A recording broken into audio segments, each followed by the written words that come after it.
सुप्रभात मान्यवर। मैं डॉक्टर एन नीरज अपने चैनल बाबा होम्यो निलय में आप सभी का यथोचित अभिवादन करते हैं। साथियों, हमें है आपकी सेहत की चिंता, इसलिए लेकर आते हैं ऐसी वीडियो जिसमें होती है आप सभी के रोगों के समाधान से संबंधित कुछ मुख्य होम्योपैथिक मेडिसिन के विषय में जानकारियाँ। साथियों, आज हम लोग जानेंगे मंकी पॉक्स जो बीमारी है उसके विषय में।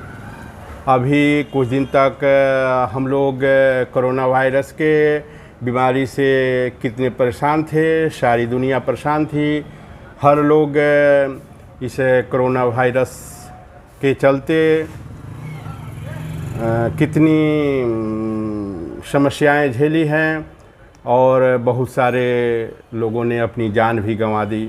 अभी यह बीमारी गए नहीं कि एक और ख़तरनाक बीमारी मंकी पॉक्स का खतरा हम लोगों पर मंडराने लगा है और इसकी कुछ जो पेशेंट हैं, रोगी हैं, वो वर्ल्ड के विभिन्न क्षेत्रों में मिले हैं। भारत में भी केरला साइड और दिल्ली, बम्बई में भी एक दो पेशेंट इस तरह के आए हैं और एक जो मंकी पॉक्स से ग्रसित रोगी थे उसकी मृत्यु भी भारत में हो चुकी है। इसलिए साथियों, आज हम लोग मंकी पॉक्स के लक्षणों के विषय में जानेंगे। अगर यह बीमारी हो जाती है तो हमें घबराने की ज़रूरत नहीं है। अगर हम कुछ हाइजीन पर ध्यान देते हुए कुछ होम्योपैथिक मेडिसिन जो यह बीमारी को बहुत ही नॉर्मल करके धीरे धीरे ठीक करने में सहायक है, उसके विषय में जानेंगे। साथियों, अभी तक तो कोई ऐसी मेडिसिन नहीं निकली है कि मंकी पॉक्स के लिए स्पेशली दी जा सके। किसी भी पैथ में ऐसी नहीं है, ऐसी मेडिसिन अभी तक नहीं है। और होम्योपैथ में कुछ जो मेडिसिन हैं वह इस बीमारी के लिए सिम्टम्स के आधार पर बहुत ही सटीक है और इनकी जितनी सारे लक्षण हैं मंकी पॉक्स को, उसको यह क्षमता प्रदान करके धीरे धीरे ठीक करने में जो मेडिसिन आज मैं बताऊंगा यह बहुत ही सहायक सिद्ध होगी। साथियों, आइए जानते हैं इस मंकी पॉक्स के विषय में। मंकी पॉक्स एक जानवरों से मनुष्यों में फैलने वाला वायरस है जिसमें स्मॉल पॉक्स जैसे लक्षण होते हैं। जैसे पहले हम लोगों के शरीर में स्मॉल पॉक्स होती थी कि जो दाने निकलते थे, उसी प्रकार से मंकी पॉक्स में भी शरीर पर दाने निकलते हैं। दाने के साइज थोड़े बड़े होते हैं। साथियों, हालांकि यह इलाज के दृष्टि से कम ही गंभीर है, उतनी तो गंभीर नहीं है, फिर भी जो इस फैलने की समस्या है एक दूसरे से वायरस होने के चलते यह बहुत ही खतरनाक रूप ले लेती है। साथियों, 1980 में चेचक के उन्मूलन और बाद में स्मॉल पॉक्स के टीकाकरण की समाप्ति के बाद मंकी पॉक्स सार्वजनिक स्वास्थ्य के लिए बेहद गंभीर समस्या बनकर उभरा है। मंकी पॉक्स एक डबल स्टैंडर्ड डीएनए वायरस है। पॉक्स वीरिडे परिवार के आर्थ्रोपॉक्स वायरस जीनस से संबंधित है। कई जानवरों की प्रजातियां मंकी पॉक्स के फैलाव के लिए जिम्मेदार होती है। यह जो कुछ जानवरों की प्रजातियां हैं यह मंकी पॉक्स के वाहक के रूप में काम करती है। इसके फैलाव में यह बहुत ही सहायक होती है।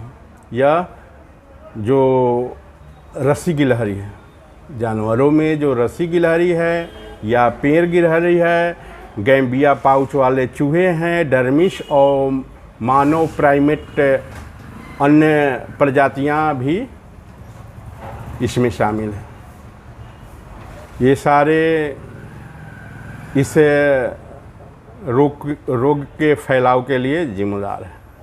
साथियों, इंसानों में मंकी पॉक्स की जो पहचान सबसे पहले हुई थी वह 1970 ईस्वी की यह बात है, जो रिपब्लिक ऑफ कांगो में 9 साल के लड़के में यह पाई गई थी। यह सबसे पहले रिपब्लिक ऑफ कांगो में एक 9 वर्ष के बच्चे में इसके लक्षण देखने को मिले थे। मंकी पॉक्स के संक्रमण की शुरुआत आमतौर पर 6 से 13 दिनों तक होती है, लेकिन यह 5 से 21 दिनों तक हो सकती है। इसके जो लक्षण हैं, इसमें बुखार और जो सिर दर्द होती है, हेडेक होती है, वो बहुत ही तेज़ होती है साथियों। और लिम्फ नोड्स, जिसे हम लोग आमतौर पर बोलचाल की भाषा में हम लोग गिल्टी कहते हैं, उसमें स्वेलिंग हो जाती है। लिम्फ नोड्स जो होते हैं वो बढ़ जाती है साथियों। गिल्टी में सूजन के साथ साथ पीठ में दर्द होती है, मांसपेशियों में दर्द, और साथ ही एनर्जी में कमी हो जाती है, भारी कमजोरी महसूस होती है। ये जो लक्षण हैं ये मंकी पॉक्स के प्रमुख लक्षणों में हैं। अगर ऐसे लक्षण के साथ शरीर में दाने दिखाई पड़ते हैं जो स्मॉल पॉक्स की भांति है, तो हमें सतर्क हो जाना चाहिए और हमें तुरंत डॉक्टर से संपर्क करनी चाहिए, क्योंकि यह मंकी पॉक्स के लक्षण हो सकते हैं। इसलिए अगर इस तरह के सिम्टम्स वाले कोई पेशेंट दिखाई पड़ते हैं तो उन्हें तुरंत उन लोगों से अलग कर लें, उन्हें एक सुरक्षित रूम में रखें। साथ ही परिवार के अन्य सदस्यों को डायरेक्ट कॉन्टैक्ट से उन्हें बचने के लिए बोले और तुरंत किसी सरकारी हॉस्पिटल या डॉक्टर से संपर्क करके इनकी जांच करा ले, क्योंकि यह जो सिम्टम्स है यह मंकी पॉक्स के हो सकते हैं। इसके जो दाने होते हैं वह गले के बजाय चेहरे और हाथ पर ज़्यादा केंद्रित होते हैं। यह चेहरे और हाथ की हथेलियों तथा पैर की जो तलवे होते हैं उसमें यह ज़्यादा मात्रा में निकलती है। ये हाथ के हथेलियों और तलुओं को इतना प्रभावित करती है जितना यह कि गले को नहीं कर पाती है, और चेहरे में भी इसके दाने बहुत सारे निकलते हैं। ये भी एक महत्वपूर्ण लक्षण है मंकी पॉक्स के। साथियों, मैंने बताया ये लक्षणों को अगर आप कहीं भी देखें तो सतर्क हो जाएं, उन लक्षणों वाले पेशेंट को तुरंत अलग रखें और डायरेक्टली कांटेक्ट से बचें। साथियों, से बचाव के लिए हम लोग जितने अपने आसपास साफ सफाई रखें, खुद को हाइजीन मेंटेन करें, तो यह बीमारी से हम लोग बच सकते हैं। साथ ही जो मैंने फैलाव वाले कारण बताए थे उन सब से भी हमको बचकर रहनी होगी, तो हम मंकी पॉक्स जैसे बीमारी से बच सकते हैं। अगर किसी को मंकी पॉक्स हो जा रही है तो साथियों हम डॉक्टर से संपर्क करें, और साथ में जो मैंने अभी बताया कुछ होम्योपैथिक मेडिसिन, 2 होम्योपैथिक मेडिसिन बताने जा रहा हूँ। अगर पेशेंट को देते हैं तो बीमारी बहुत ही जल्दी ठीक हो जाती है। साथियों, जैसे ही किसी को ये सिम्टम देखने को मिले तो उनके बिस्तर पर आप नीम के पत्ते चारों ओर फैला दें। साथ ही अगर सूखे नीम के पत्ते हो तो उसका हल्का सा आग पर रखकर धुआं भी पूरे घर में और जहाँ पर पेशेंट रखे हैं पेशेंट आराम कर रहे हैं, जिस बिस्तर पर हैं उस रूम में भी आप उस नीम के धुएं को आप दिखा सकते हैं और उनके बिस्तर पर आप नीम के हरी पत्तियों का फैलाव कर सकते हैं, क्योंकि यह विषाणु को मारने में या वायरस को कम करने में बहुत ही सहायक होती है।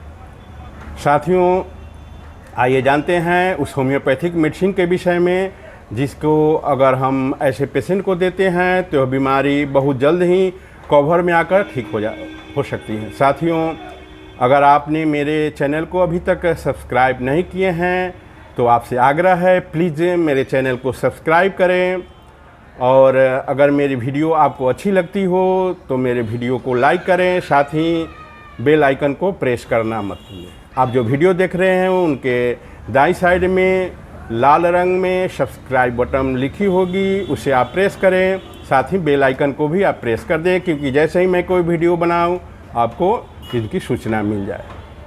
साथियों,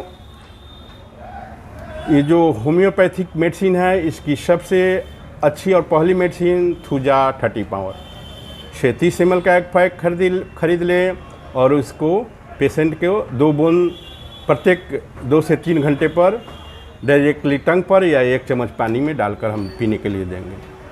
साथियों, इसकी जो दूसरी मेडिसिन है यह है ड्रास्टिस्कैन मदर टिंचर। इसका भी 30 ml का एक पैक खरीद लें और उसकी 20 बूंद दवा 3 से 4 बार 2 से 3 चम्मच पानी में डालकर अगर हम पेशेंट को देते हैं तो यह जो मंकी पॉक्स की बीमारी है, दोनों दवा इस बीमारी की में क्षमता प्रदान करती है। उनके जो दाने निकले हुए हैं उनको ये सुखाने में बहुत ही सहायक है और कुछ दिनों के बाद में ही आप देखेंगे कि उनकी जो मंकी पॉक्स के दाने निकले हुए हैं वे धीरे धीरे सूख जाते हैं और पेशेंट की जो समस्या है और तकलीफ़ महसूस होती है वह धीरे धीरे बहुत ही नॉर्मल हो जाती है और मंकी पॉक्स की जो विकरालता है उसको यह बहुत ही कंट्रोल में करके बहुत जल्द ही ठीक कर देती है। ये इसलिए ये 2 मेडिसिन अगर आप मंकी पॉक्स के पेशेंट को देते हैं तो आप देखेंगे कि यह बहुत ही सहायक सिद्ध हुई है। साथ ही आप डॉक्टर से, जो सरकारी डॉक्टर इनके लिए ट्रीटमेंट के लिए बने हुए जगह, वहाँ पर आप पेशेंट को ज़रूर ले जाएं और उनसे संपर्क करें, जांच के बाद कंफर्म हो ले और कोई भी ट्रीटमेंट अगर वहाँ बताए जाते हैं तो उसे लेते रहें, उसे रोके मत। साथियों, जब भी कोई आप होम्योपैथिक मेडिसिन लेने को अगर चाह रहे हैं तो अस्थाई होम्योपैथिक जो डॉक्टर हैं उनसे संपर्क कर लें, परामर्श करें, उसके बाद ही आप कोई मेडिसिन लें। थैंक यू, धन्यवाद।